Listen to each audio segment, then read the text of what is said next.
Di saat yang sama di Mesir lahir seorang anak yang juga dihanyutkan di air, maka bernama dia Musa juga. Musa berarti anak air. Dan ini juga aneh, yang mungut Allah setting, yang mungut justru musuhnya Allah, Fir'aun. Kalau tadi yang mungut siapa? Malaikat Jibril. Inilah hebatnya Allah Subhanahu wa ta'ala. Tidak mesti orang yang dididik orang hebat jadi hebat. Tidak mesti orang yang bersama orang soleh jadi soleh. Tidak mesti orang yang hidup di tengah istana diasuh oleh raja durjana kemudian menjadi durjana, menjadi fasik, belum tentu. Inilah Sayyidina Musa bin Imran. Kalau tadi Musa bin Sam'un.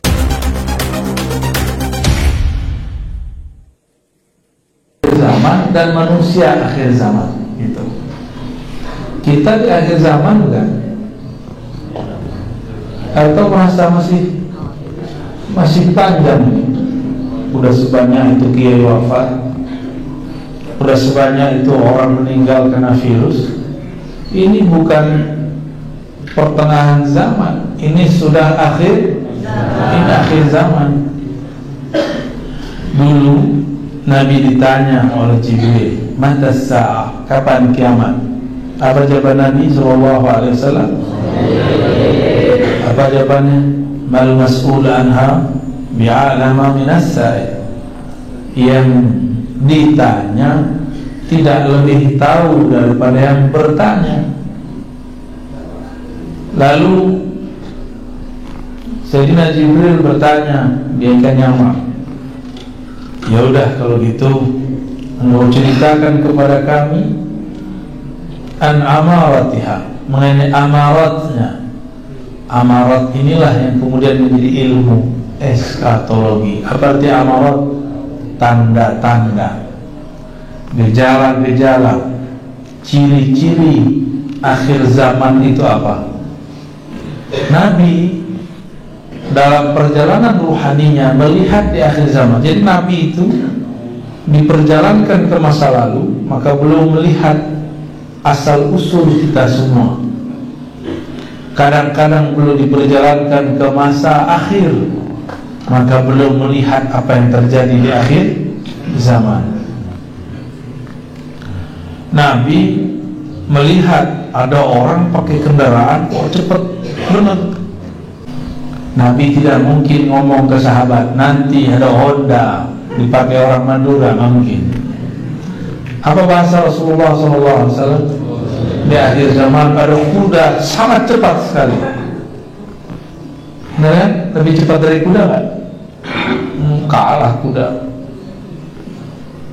Dan nggak usah kasih rumput, cukup dikasih bensin. Lebih murah biayanya daripada kuda. Kuda itu susah ngurusnya. Kalau nggak ngerti amat, mati dia. Di akhir zaman Nabi cerita, nanti akan banyak perempuan mengendarai kuda, kendaraan. Sekarang doanya belum perempuan naik motor. Bukan berarti haram, tapi Nabi lihat banyak. Ini boleh, tapi banyak terjadi. Nabi mengatakan, ini yang saya takut. Walaupun hadis ini tidak sampai derajat sahih, tapi ini benar. Di akhir zaman, suara-suara fusaq, orang-orang fasik, alat fil masajid, meninggi di masjid-masjid. Kejadian sekarang, ya, makanya saya ceramah suaranya agak lembut-lembut, biar nggak jadi orang fasik. Bukan itu intinya. Fasik di situ al-khuruj min ta'ah, orang yang sebenarnya bukan orang taat, tapi suaranya lebih kencang daripada orang-orang yang soleh. Dan itu banyak hari ini. Jadi Nabi melihat akhir zaman, lalu beliau bahasakan dengan bahasa abad pertama Hijriah. Sekarang kita sudah masuk ke 1443, berarti abad 15. Udah tua ini, ya. Umat Nasrani udah berapa ribu tahun? Sayyidina Isa lahir tahun pertama Masehi. Sekarang udah 2000 berapa? 2022 ya? Saya rasa kok 2021.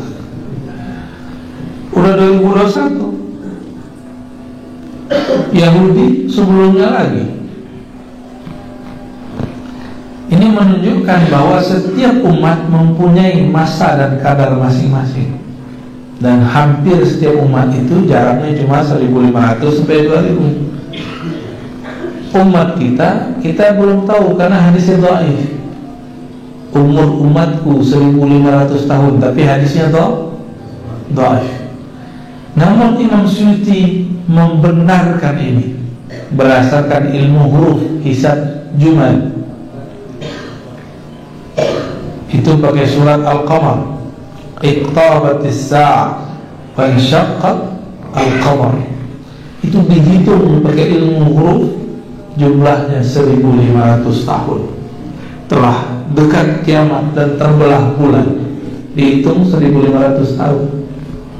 Kalau iya begitu, ini kalau iya ya, kita kan belum bilang iya. Kalau 1443 itu hitungan hijrah sampai sekarang.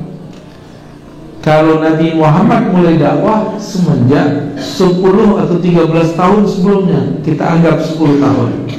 Karena riwayat Imam Tirmizi mengatakan Nabi 10 tahun di Mekah, tapi riwayat kedua 13 tahun di Mekah. Kita ambil saja 10 biar gampang hitungnya. Sekarang 1443 tambah 10 tahun lagi berapa? 1453. Berarti umur umat ya nyampe 50 tahun lagi. Kalau versi riwayat terlepas dari itu semua, kita cukup melihat kejadian-kejadian hari ini. Nabi SAW mengatakan, setiap nabi sebelumku anzara, mengingatkan mengenai khurujid dajjal, akan munculnya ad-dajjal. Siapa yang disebut dajjal? Dajjal ini bahasa Arab mubalaghah, menunjukkan banyak. Apanya yang banyak? Dajjulunnya. Dajjulun bukan dagelunnya. Dajjulun artinya kizbun, bohongnya. Dajjal maha pembohong,